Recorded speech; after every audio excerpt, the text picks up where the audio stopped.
السلام علیکم ورحمۃ اللہ وبرکاتہ۔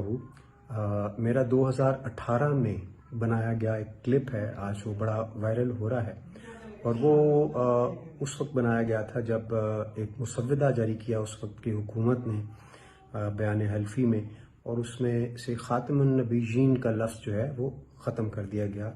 عشاق رسول سڑکوں پر نکل آئے اور پیسفل احتجاج پر لاٹھیاں برسائی گئیں، جس کے اوپر میں نے یہ کہا کہ ہمیں ایسا نہیں کرنا چاہیے۔ تاہم اس کو آج کے تناظر میں چونکہ استعمال کیا جا رہا ہے تو یہ وضاحت کرنا بڑا ضروری ہے۔ میں چند سال پہلے 5-6 سال پہلے ایک نعت شریف آلریڈی تھی کہ ساتھیو آؤ سب مدینے چلیں، کھوٹے سکے جہاں پہ چلتے ہیں، یہ کرم ہے حضور کا ورنہ کھوٹے سکے کہاں پہ چلتے ہیں۔ اس وقت یہ میں نے ایک بند اس میں ایڈ کیا تھا، اور وہ یہ تھا کہ سازشوں میں بھلا ہم آئیں کیوں، اپنا گھر اس طرح جلائیں کیوں، آپ پیارے ہیں ساری امت کے،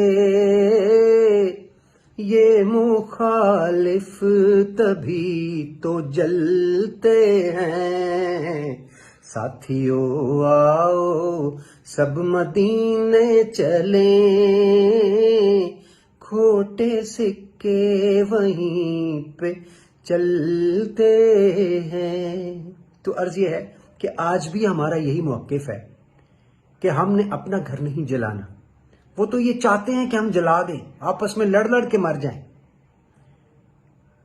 لیکن اس کے لیے جو آج وزیر اعظم نے فرمایا کہ ہم سب ایک پیج پہ ہیں، تحریک لبیک ہو، کوئی بھی مسلمان ہو دنیا میں، مقصد ہمارا ایک ہے، صرف اسٹریٹجی فرق ہے، اور وہ بڑی ہم نے دھیان سے بنانی ہے، کیونکہ پوری دنیا کے مسلمانوں کو ساتھ لے کے چلیں گے تو ایک ڈیزائرڈ امپیکٹ کریٹ ہوگا۔ اس طرح ہم کسی کے ہاتھوں میں کھیلیں گے۔ اب دیکھیں انڈیا میں خوشیاں منائی جا رہی ہیں، ان کا میڈیا دیکھ لڑ پڑے آپس میں، یہ ان کی ویب سائٹس بھرپور ہے، دکھا رہے ہیں پرانی چیزیں، سانا ماڈل ٹاؤن کی چیزیں نکال کے دکھا رہے ہیں کہ یہ ہو رہا ہے، وہ وغیرہ وغیرہ۔ سو تکلیف ہوتی ہے ہمیں اس وقت جب ہم انہی کے ایجنڈے پہ چلنا شروع ہو جاتے ہیں، حالانکہ دل ہمارے صاف ہیں، عشق مصطفیٰ سے منور ہے، اس میں کسی کو کوئی شک نہیں، صرف ہم نے اسٹیٹ کی بات کو دھیان سے سننا ہے۔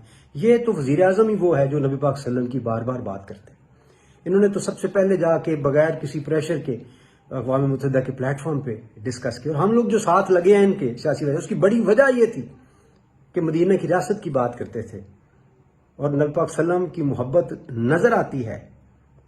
اس سے پہلے میں نہیں کہتا کہ باقیوں میں نہیں ہوگی، لیکن کبھی کسی نے ذکر نہیں اس طرح کیا جس طرح انہوں نے کیا۔ سو اس حکومت پہ ہمیں اعتماد کرنا چاہیے، امن کے ساتھ رہنے کی کوشش کرنی چاہیے، اور سازشوں میں ہمیں نہیں آنا چاہیے۔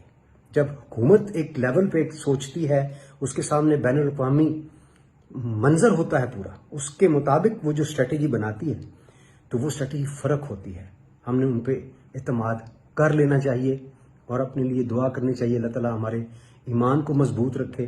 باقی یہ سیاستیں، یہ عہدے، یہ آنی اور جانی چیز ہے، اصل چیز ہماری ایمان ہے، اور اصل چیز ہمارا اتحاد اور آپس میں اتفاق ہے، اور ہماری امت کا اتفاق اور اتحاد انشاءاللہ ہوگا تو ہم وہ سارے اہداف جو ہیں وہ اچیو کریں گے، میرے اللہ نے چاہا۔ میں نے بڑی محبت سے، بڑے پیار سے یہ بیان جاری کیا ہے۔